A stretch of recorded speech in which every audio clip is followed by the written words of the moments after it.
is John George. I'm a park guide here at the Abraham Lincoln Birthplace National Historical Park in Hodgenville, Kentucky. Our other presenter is Park Ranger Natalie Barber, and she's going to be talking to you today about, our topic is religion and the slavery question. And we wanted to pick that topic so we could talk about some of the things that, some of the social trends that were going on in America during the few years right before the Civil War, the time where Abraham Lincoln becomes the man that we all know of today.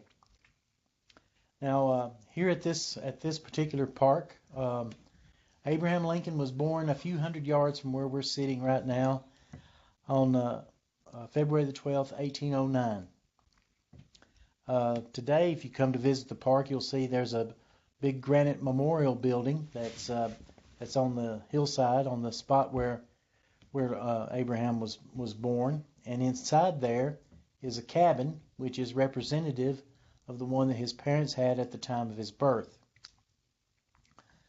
The Lincolns lived here at this particular site for about 2 years. There was a land dispute. They had to move off of the property. They moved to a place called Knob Creek, which is about 10 miles from here, and it's the second unit of our park. The Lincolns moved there about 1811, lived there until about 1816, when Abraham was about 7 years old, and the family then moved to Indiana. One of the things that Abraham mentioned about Knob Creek was that it was the site of his earliest memories. He was too young to remember this particular site here, but his first formative years were there at Knob Creek, and among the things that it was some of his first experiences with education were there. He and his sister would walk to a local blab school, they called it. It's because they recited all their lessons aloud in the class. And also one of the things, and this is something that brings us back to this topic and makes it somewhat important to the story with Lincoln. He once told some people during the time that he was president, during the Civil War, that he had always been naturally anti-slavery, that he could not remember a time when he did not so think or feel. The idea that if slavery wasn't wrong, then nothing was wrong. And this was because Abraham grew up in a family that were anti-slavery. Now, Abraham's father, Thomas, and his mother, Nancy, both were born in Virginia, which was a slave state. And then they grew up in Kentucky, which is also a slave state. They had been around slavery their entire lives, and yet they were both opposed to it. And a lot of the people that they associated with, other family members on both sides, and people they did business with and things like that, were people that were also anti-slavery.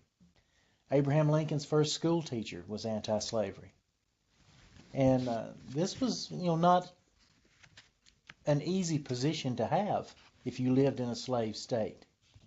But nonetheless, it was what Abraham was brought up believing. He heard it from his parents at home. He heard it at school. He heard it everywhere, people that were most influential in his life. And so he grew up naturally anti-slavery.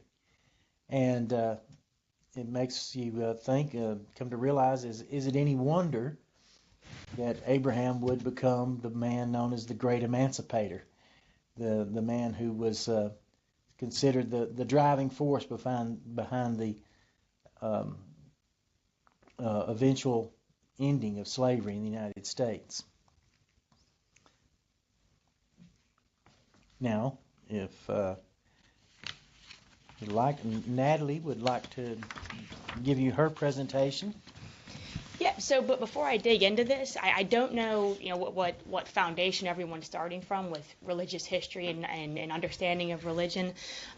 So I just want to go over one word I'm going to be using regularly throughout this, and that's theology. It's basically the study of God and religious beliefs, but it's also a system of beliefs. So Islam has a theology, Judaism has a theology, Christianity has a theology, and then within Christianity, you've got Baptists, Methodists, Presbyterians, Quakers. All of them have different theologies. Whatever your system of belief is, it's basically shared by your congregation. That's your theology. So that's what I'm talking about whenever I reference that.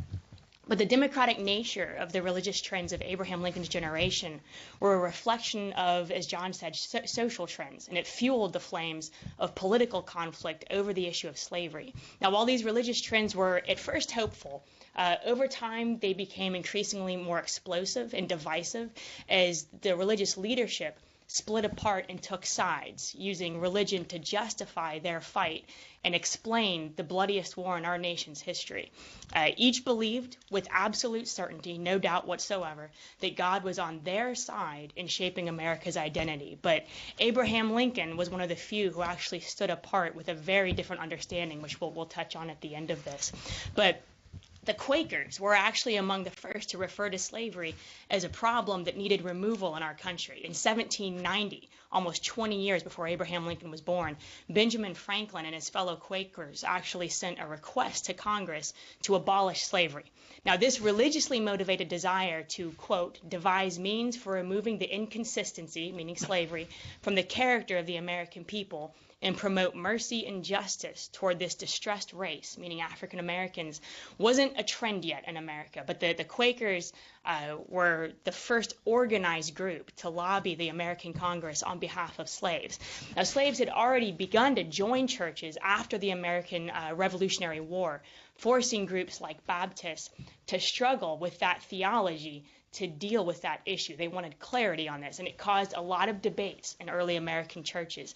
Many anti-slavery Baptists had actually migrated into Kentucky around this time because they saw the land as a blank slate where they could build a religious community that would not be influenced by pro-slavery communities on the East Coast. But the slavehold and planter class, they also began migrating into Kentucky because they saw it as a blank slate, ready to be farmed as plantations and increase their wealth, and they brought many of their slaves over here. This made Kentucky basically a theological battleground for the slavery debate.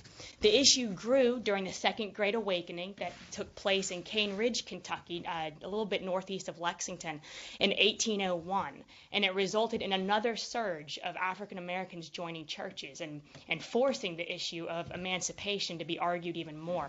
In the early 1800s, a trend developed in which individual churches began to split apart over this issue. Abraham Lincoln's parents, of course, were impacted by this. They joined Little Mount Baptist Church as young parents, which had split off from South Fork Baptist Church over the issue of slavery. And it made Abraham Lincoln's earliest religious experience an anti-slavery one. Baptist leaders, actually, they had usually enjoyed an authority over their congregation over just about every issue of their lives. But slavery was so difficult for them to agree on that the church decided to make this one topic strictly a political issue, not a religious one. Separating church and state authority over slavery for a short time period ended the larger debate of slavery between church leaders. But this truce would not last. In the 1820s, when Abraham Lincoln was about your age, he was going into his early teens, another religious movement swept the Northeast in response to growing cities, increased industrialization, and all of the corruption that people assumed went into that kind of a lifestyle. And out of this religious movement, the once scattered and kind of fractured abolitionist voices began to organize. They became much louder and much more organized. And by the 1830s, a millennial movement had emerged. Now, when I say millennial movement, what I'm referring to is this idea that human beings could perfect society and basically establish Jesus Christ's reign on earth until the day of judgment. They believed that in perfecting society, you could make better laws and then better lives for the people in that society. And it pushed religious groups to become much more politically active in passing government reforms. It added fuel to the abolitionist movement's fire. Religious leaders, newspapers, politicians, they all began to aggressively argue their opposition to slavery like they never had before. And the fiery language from abolitionists put pro-slavery voices on the defensive. And they became just as outspoken in response. Even Abraham Lincoln, as a young, unknown politician, up-and-coming lawyer in Illinois during this time period, he had to defend his own stance on religion in a political race when an opponent actually accused him of not taking Christianity seriously enough and criticizing it amongst friends. Now, during the early 1800s, the Protestant church, largely Baptist, Methodist, and Presbyterian, those were the most predominant Protestant churches. This was the largest cultural force in America, and that has to be remembered when you're looking back on this time period in American history. Even if people were not actual members of churches, for example, Abraham Lincoln never actually joined a church in his entire life, they were still very religious in practice. The role that ministers took during this time period cannot be understated. Instead of being leaders of their congregations, ministers became cheerleaders for their side of the debate. Pro-slavery ministers used specific verses from the Bible literally to justify slavery, while anti-slavery ministers used what they called the spirit of Jesus' teachings to really preach against it. This created a theological conflict between North and South. Who was interpreting the Bible correctly? Each side's understanding was the exact opposite of the other side's. So one had to be right and the other had to be wrong about their understanding of the Bible and ultimately their worldview as a whole. If you were wrong about this one major issue, it begged the question, what else were you wrong about? In the 1840s, these major religious groups split apart, not individual churches anymore, actual denominations. Baptist, Methodist, Presbyterian, they split North and South over the issue of slavery. This was a major red flag for politicians. It signaled that basically the social and religious division had already happened. And if not taken seriously, a political one would follow. In the 1850s, this was a key time period in American history. That this decade was very volatile. In the 1850s, the religious violently engaged with the political.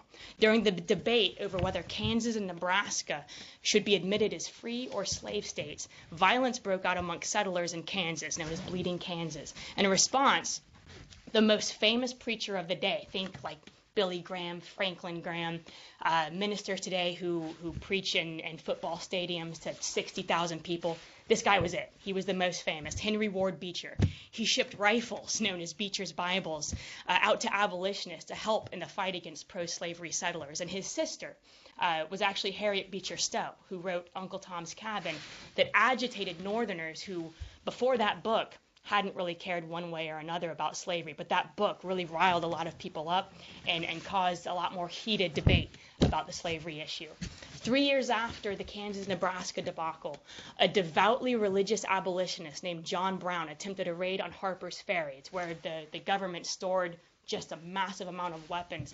And he had been actually part of fighting in Kansas. He had been in Bleeding Kansas. But his goal now was to use the weapons from Harper's Ferry to arm slaves and start a massive rebellion across the country, to start a slave uprising.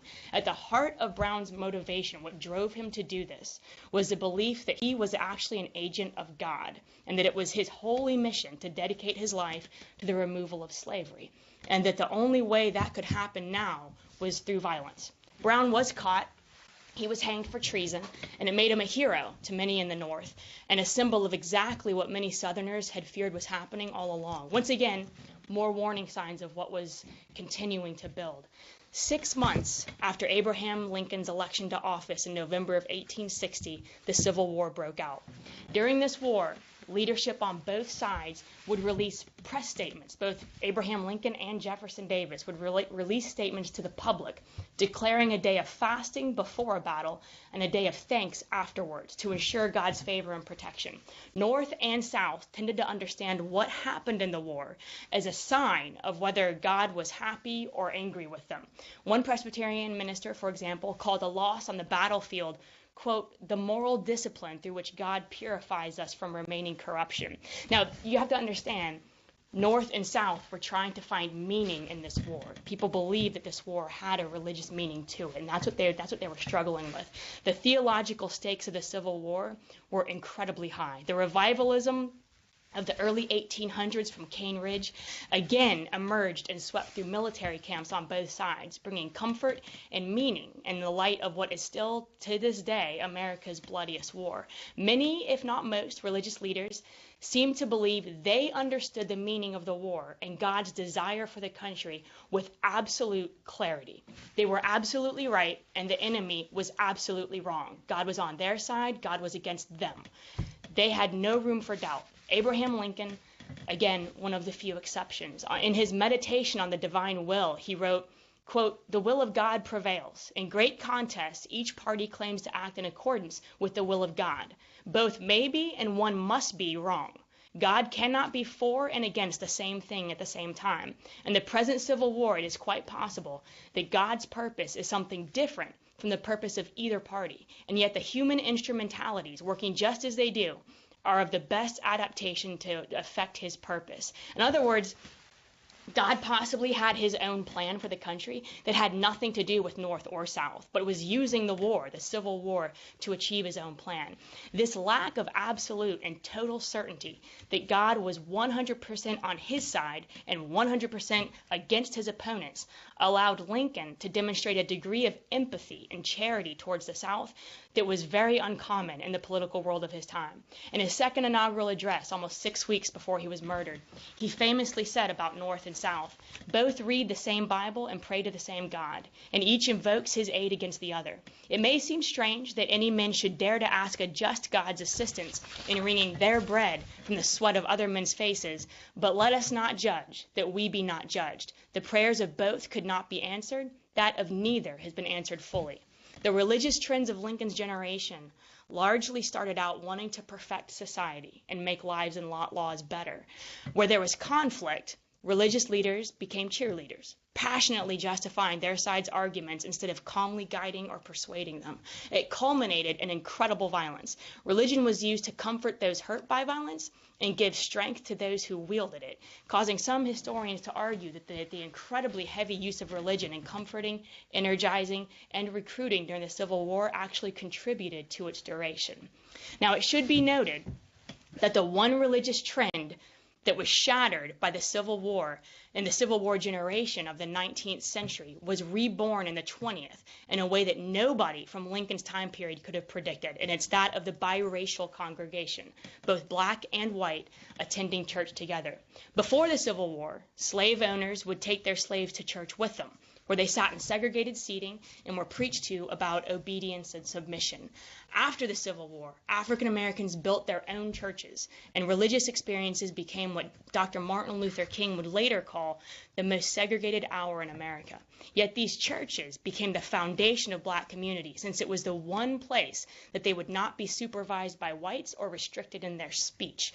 This made churches not only a space for religious communication, but educational and political as well. Some of the oldest black colleges in America, like Morehouse and Spelman, began in the basements of churches. The religious trends of the African American community that had been born immediately after the Civil War actually laid the groundwork for the 20th century civil rights leaders like the Reverend Martin Luther King Jr. Communities met, organized, and united within the walls of churches, as for the first time in American history, African Americans could exercise their own spiritual self-determination. So, pro-slavery, anti-slavery, division, violence, comfort, unity. If there's one aspect in all of this turmoil that is consistent, it is democracy. Religion was argued, debated, and molded as a tool by the people themselves to influence both politics and society. This made the use of religion either idealistic or violently convulsive, depending on the people who shaped it, placing the possibility and responsibility squarely in the hands of everyday people, not one authoritarian figure or just a small group of elites. It's fitting, then, that in a young democracy that struggled to define itself and what it actually stood for during this time, the one who spoke most eloquently about religion was arguably Abraham Lincoln, a man who started out just like most Americans in his time, an obscure farm boy with less than a year of education. In his second inaugural, Abraham Lincoln's eloquence reached its height as he blurred the line between speech and sermon. He provided his own religious interpretation of the war just before his own death that resisted all of the heated and divisive trends of his generation. He stated, quote, Yet if God wills that it, meaning the Civil War, continue until all the wealth piled by the bondsman's 250 years of unrequited toil shall be sunk, and until every drop of blood drawn with the lash shall be paid by another drawn with the sword, as was said 3,000 years ago, still it must be said, the judgments of the Lord are true and righteous altogether. Here's the meaning of the Civil War for Abraham Lincoln, an incredible statement for a president to make in 1865. Yes, cotton was picked in the South, but it was shipped to the North. The entire nation had profited from slavery, and the entire nation was to blame for its stain on our past. For Lincoln, if the Civil War was punishment for the nation's participation in over 200 years of slavery, and all of the money earned from a slave-based society was lost in fighting it, then that was a fair and deserving judgment. No president spoke like that before Abraham Lincoln. This empathetic willingness to accept blame, admit to injustice, and see the humanity in his opponents was a trend in Lincoln's life, but one that America's religious institutions had not yet mastered. And with that, we will open the floor to any questions, comments, concerns from the students.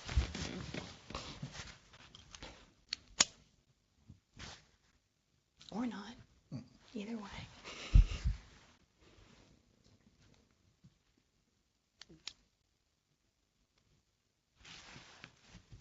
I don't see anybody. I know. Okay. Ask the question, Emily. Okay, so I have a question. Yeah. So Abraham Lincoln is on Illinois' license plate. What did he do so great there to be kind of a high person? That is an excellent question. Do you want to answer that, or? Well, the thing about Abraham Lincoln, the state of Illinois is where he lived from the time he was 21 years old throughout the rest of his adult life, except for the time he was living in Washington when he was president. And that's called the land of Lincoln because during the time that he lived in Illinois, he became a lawyer and a member of the state legislature in Illinois, and he ran for the Senate there, and he was very much associated with the state of Illinois to this day.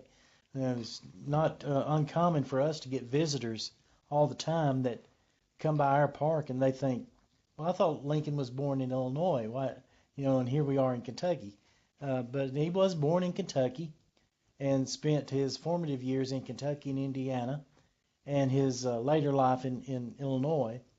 But if you'd asked him, he would have told you that he was from Illinois. He might have mentioned he was born elsewhere, but he was that's one of the big surprises for people that we encounter here at this park is that because he's so associated with the state of Illinois that people think he was born there.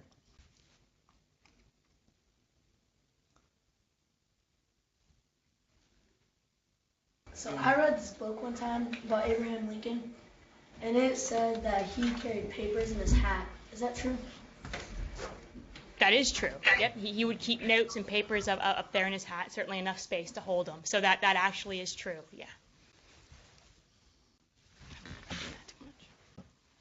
Something of a briefcase. Yeah.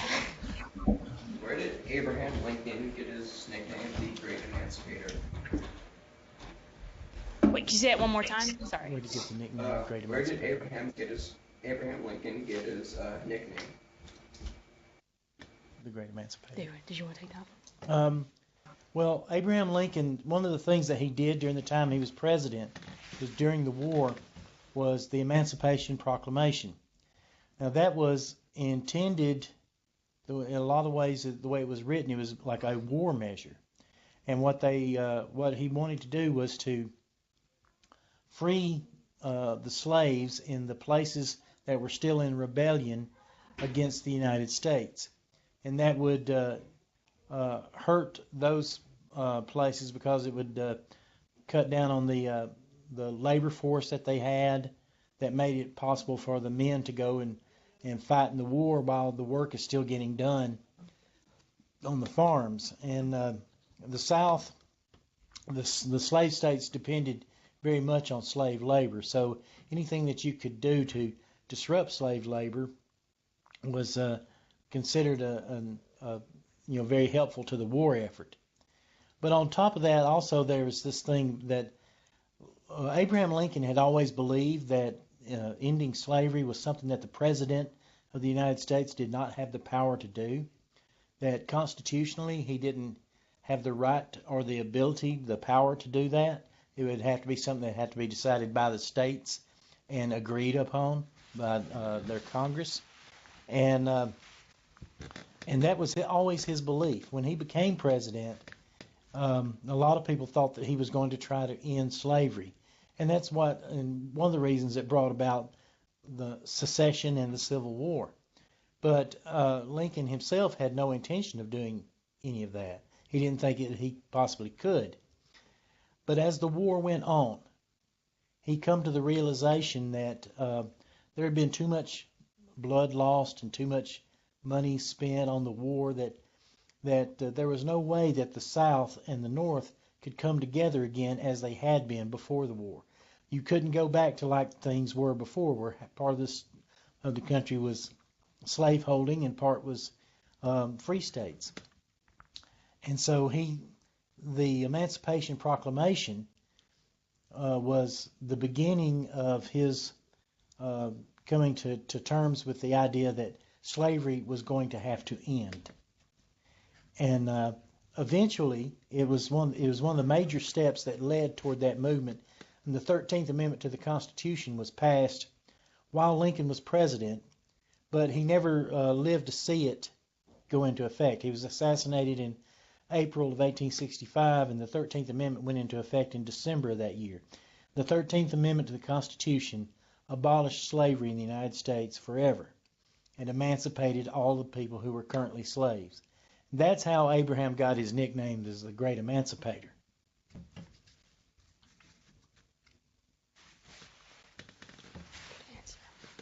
So why did Lincoln never adopt a religion for himself?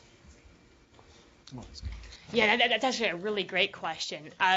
Lincoln himself never really spoke about religion in a really in-depth way, and it was not unusual for him to not be a member of a religious church. Before the Civil War, especially in the Southeast and more rural areas, while people attended churches and had a religious life, most people weren't members of churches before the Civil War. The Civil War played a big role with all the revivals that took place in army camps and ministers going into camps to tend to the emotional and spiritual needs of the soldiers. Really brought a lot of men into membership of the church that had not been the case before. But actually being an actual on-the-roll member of a church, that wasn't something that you saw a lot in rural areas. And part of that is how the areas were settled.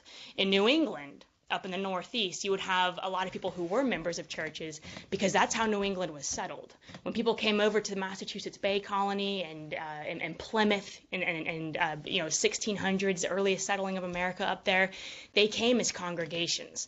And the entire community was built around a church.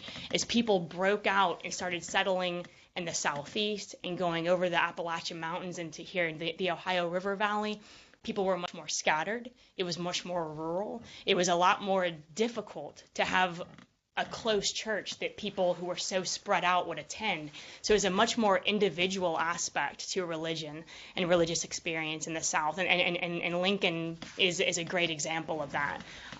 Certainly, as the war went on, you see a lot more of a religious tone in how he spoke. But you don't see a lot of that in his early political life. However he felt religiously, whatever he experienced religiously, he really kept that to himself. He didn't talk about it very much at all. But the idea of him not specifically joining any actual church was typical of a lot of men from this area. And in fact, before the Civil War, the majority of actual church members were women. That wouldn't change until really after the Civil War. It doesn't get talked about a whole lot. Religious history in that certain part of America doesn't really get a whole lot of attention. It's kind of a little niche. You've got to really seek out to find out a lot of information about it. Not a whole lot of studies been done on it. But there is just such a much more rural, independent nature to religion in this area that it wasn't so much that he didn't. I won't make a statement about what he did or didn't believe religiously, but not joining an actual church, typical of the time, very typical. I don't know if that answered the question.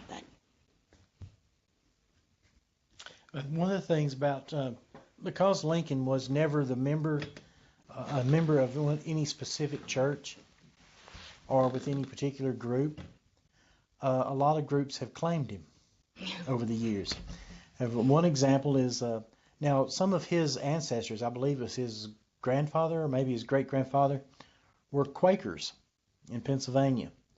And so Quakers, a lot of Quakers claim Abraham Lincoln as one of their own. Now Abraham himself was not a Quaker, but his family had been.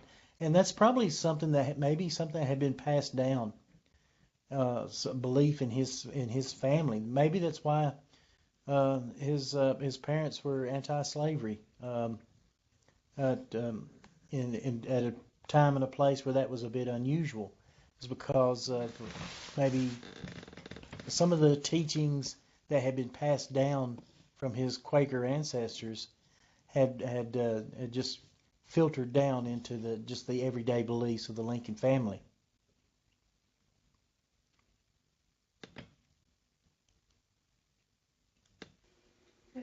Do you think the founding fathers should have abolished slavery? Yes. There's lots of evidence that they wanted to, at least many of the members. A lot of them saw it as an issue that would, so of course, Benjamin Franklin, like I said, he was one of that group of Quakers who really urged the founders and that founding Congress to deal with it, to get rid of it, because if it stayed, it would be such an issue for later generations. But many of the founders, you can see them struggle with that, with the trying to ratify the Constitution. It almost prevented the Constitution from being ratified. It almost prevented our nation from getting up off the ground and getting on its feet because it was such a divisive issue. Even Thomas Jefferson, a slaveholder, referred to slavery and the slavery issue as holding a wolf by the ears. Not a situation you want to be in, but you dare not let go. He's a controversial figure, but he shows a lot of evidence of wanting to get rid of slavery as well. He didn't see it as something being possible in his own time because, again, the country was just trying to get its feet on the ground and get up and going. And he said it would have to fall to the next generation. And he was literally correct. When Thomas Jefferson died, Abraham Lincoln was already 17 years old. So it literally did fall to the next generation. It's one of the issues that a lot of historians look back that that founding generation really dropped the ball on by not getting rid of it, but they just didn't see how that was possible in their own time. They made a lot of compromises to accommodate the difference so that they could unite the country together, and those compromises created a lot of issues that built up until eventually you have the Civil War, when you just could not reach an agreement anymore. It would have been nice if they had found a way to have worked through all those problems years and years before. And again, like Natalie mentioned with Thomas Jefferson, he's a perfect example of Thomas Jefferson realized what the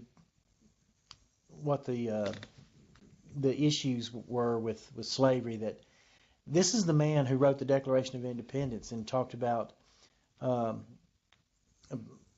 each person having the right to life, liberty, and the pursuit of happiness, and that all men are created equal under God. And yet you're also a slave owner, and of course that doesn't work. That doesn't. And he realized that it was a real issue, but there was it had become ingrained so much.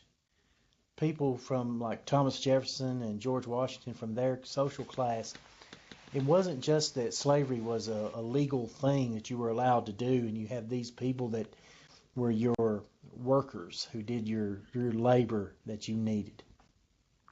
It was also a social custom that in society you were, in a lot of ways, you were measured by the fact if you were a slave owner, well, then that meant that you had wealth, and that meant that you had status in the community.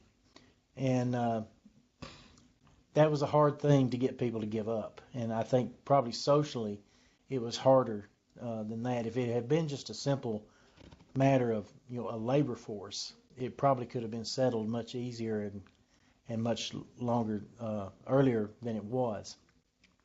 But it had become such an ingrained thing in society that by that time it's like Jefferson talking about having a wolf by the ears.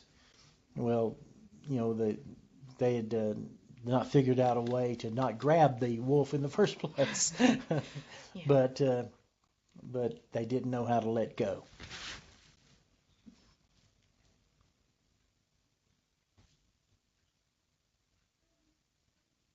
Okay, so my question is that Lincoln said that the Civil War was the cost of slavery.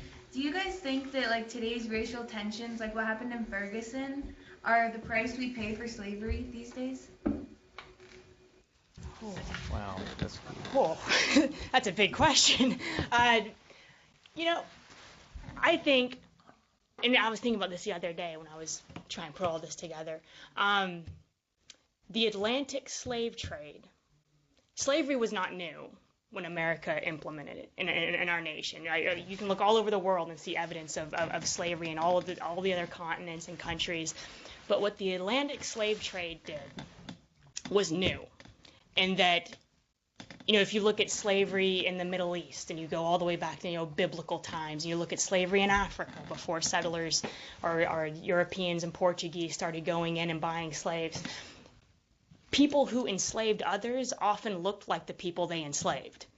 It's like the skin color wasn't really a difference. There was a lot of cultural slavery, but people looked like the people they were enslaving. What the Atlantic slave trade did that was new was it created a symbol around darker colored skin, that black signified bondage. And you've got over 400 years of that in this country. I mean, even Abraham Lincoln, talking about it in his own time, said it had already been in America for 250 years by the time he gave his second inaugural, and we're 150 years removed from that. So you have over 400 years where we've got this history. So if it was 250 years by 1865, it's been 150 years since he was murdered. There was slavery just of one race longer than there has not been, if that makes any sense. So I think, and then you look at what happened with Jim Crow after that, and all the things that went, the civil rights movement of the 1960s. Change is happening, but it's happening we're better than where we were, but this kind of change doesn't happen quickly. It happens very slowly, and I think we do live with a lot. We have inherited quite a bit from those earlier generations that still has not been hashed out. I think there are elements of that. I think you're right, that there are elements of that affect our politics and our social politics and realities today. And it's going to be a few more generations, hopefully not too many, before we really move to an area where it's not quite so racially divisive. But to me, there's no question. We've inherited that from this country's earliest beginnings, and we're just not past it yet. It's one of the reasons why history is important. Yep. And knowing history, and how did we get to where we are right now?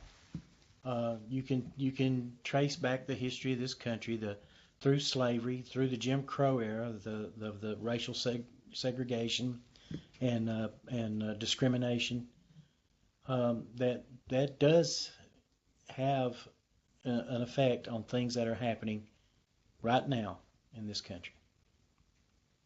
Yep. I got a question. What was the plantation owner's religious reason for owning slaves? So, one of the most now, when you say religious beliefs, you mean their religious justification for it? Yeah. Yeah. Okay. Sure. Okay. One of the most commonly used stories for justification was what's called the Curse of Ham. And when I say the Curse of Ham, this goes back, those of you who are familiar with this story have probably heard it. If you go back to the story of Noah and the flood recedes, Noah and his family leave the ark. The earth had been flooded for 40 days, and so they leave and settle. And there's a story where, I'm not trying to be offensive in saying this is just what happens in the story. Noah gets drunk and passes out naked. And one of his sons, Ham, discovers him in his tent, passed out naked. And so he goes and gets his brothers and says, hey, you guys got to come look at this. I'm paraphrasing. That's not exactly how he said it, but basically gets his brothers to come, and they make fun of his dad, or their father, passed out naked. And as punishment for this was apparently just a huge thing to do to your father, to mock him, to mock his nudity like that in the story, Ham is punished by God. And he says, your descendants will, for the rest of time, be servants to the descendants of your brothers. And that they marked Ham and his descendants. They marked them in a way that everyone would know these are the servants to the other descendants. And the way a lot of the planter class and plantation owners chose to understood this marking is as dark skin. That mark must have been darker colored skin, and therefore enslaving Africans and African Americans was simply keeping in line with what was biblically decreed by God thousands of years ago. They believed it was justified, and it's called the Curse of Ham, and there was a lot of that going around back then. So.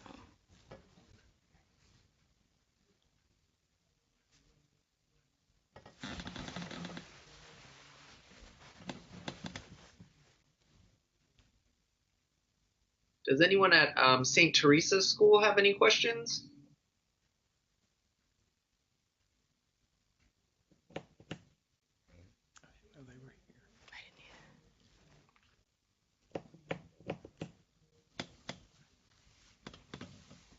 All right, any more questions from Sealy Lake?